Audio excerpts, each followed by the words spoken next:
Donc cette demande à propos des parallèles, c'est quelque chose qui a suivi son petit chemin dans l'histoire des mathématiques, puisque tous les mathématiciens qui apprenaient les mathématiques tombaient sur cette demande et se disaient c'est pas possible, il faut le démontrer à partir des cas précédents, quoi. Donc ils ont essayé tout au long des siècles des démonstrations directes, des démonstrations par l'absurde. Et il a fallu attendre le 19e siècle pour que ça se termine. Il y a plein de mathématiciens célèbres qui sont passés dessus.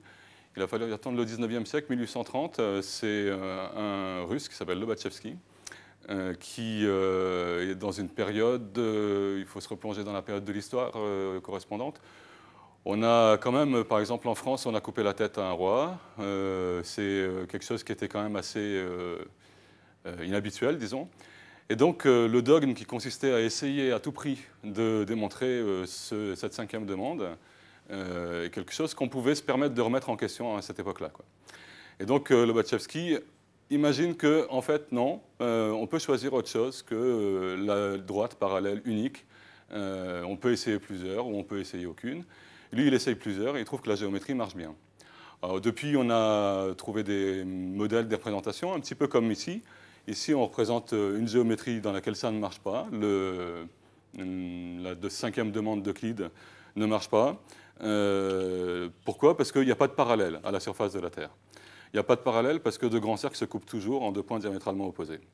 Donc, il n'y a pas moyen de trouver la parallèle qui passerait par, etc., puisque de toute façon, les parallèles, ça n'existe pas au niveau de cette géométrie à la surface de la Terre. Lobachevsky, lui, il s'intéresse plutôt à de la géométrie dans laquelle il y aurait plusieurs parallèles. Donc, c'est ce qu'on a. On a ici un modèle à l'intérieur d'un disque, un modèle de géométrie comme ça, où, en fait, le segment qui joint ces deux points, ici, par exemple, c'est en fait un arc de cercle. Donc, on est à l'intérieur d'un disque, et ici, on a un arc de cercle qui est celui-là, qui arrive ici perpendiculairement au bord, et de l'autre côté aussi, il arrive perpendiculairement au bord. Donc, c'est un cercle dont le centre est porté par le rayon ici qui est perpendiculaire à celui-là, donc il est tangent au cercle ici, il est tangent au cercle de l'autre côté, et si bien que quand on va tracer les deux tangentes, on va trouver un centre qui est en dehors de l'univers dans lequel on travaille. Donc, à part les diamètres, tout le reste, ça va être des arcs de cercle comme ça qui sont perpendiculaires au bord de l'univers dans lequel on est, quoi.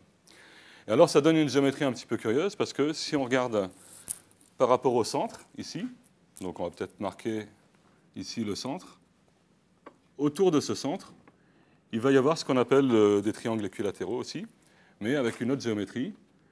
Ici, j'ai un sommet. Ici, j'ai un sommet. Et en fait, c'est cette chose-là ici, un arc de cercle qui est la droite locale. Un segment ici, un segment ici. Donc les trois droites locales ici sont de même longueur. Et ça fait ce qu'on appelle un triangle équilatéral. Alors ici, je vais avoir la même chose, la même situation. Encore la même ici. J'ai un triangle ici, qui est un triangle équilatéral. Et je suis en train, autour du centre de l'univers, là, je suis en train de placer un certain nombre de triangles équilatéraux. Et c'est assez atypique par rapport à ce qu'on a l'habitude de faire, parce que on en trouve 7 triangles équilatéraux autour du sommet qui est ici. Si on essaye de faire la même chose en géométrie euclidienne, a priori, on peut mettre 6 triangles équilatéraux autour d'un sommet. Et si on essaye d'en mettre un 7e, eh ben, on a un mal de chien et on obtient quelque chose d'un peu catastrophique, il faut bien dire. Et on ne réussira pas à mettre les 7 triangles équilatéraux autour d'un sommet. Donc on a une situation un petit peu différente, disons, dans laquelle il y a effectivement plusieurs parallèles. Donc on se place dans la situation, par exemple, on prend le point vert ici. On a ici une droite. Cette droite-là ne rencontre pas la droite qui passe par les deux roses et rouges, là, ces deux-là ici. Donc ici, j'ai une droite qui ne rencontre pas celle-là. Mais si je regarde rose et vert, disons, j'ai aussi une droite qui passe par le rose, là. Donc ici, j'avais une droite qui ne rencontre pas ni celle-là, ni celle-là. Et pourtant, ces deux-là sont en train de passer par ce point-là. Donc je me trouve dans la situation d'avoir une droite, un point situé en dehors de la droite, une première droite qui ne rencontre pas celle-là, qui est donc parallèle, une deuxième droite qui ne rencontre pas celle-là, qui est donc parallèle. Donc j'ai deux droites parallèles à celle-là qui passent par le même point. Donc je suis dans une situation qui n'est pas la situation décrite par la cinquième demande d'Euclide. Et c'est ce qui explique qu'on se retrouve avec 7 triangles équilatéraux ici, autour du sommet. Alors bon, les géométries non euclidiennes, c'est quelque chose qui a un statut définitif depuis 1900, parce qu'il y a un mathématicien français qui s'appelle Poincaré, qui a mis un point final à l'histoire, en disant, si on réussissait à démontrer que cette géométrie-là n'est pas bonne, ça prouverait en même temps que la géométrie d'Euclide n'est pas bonne.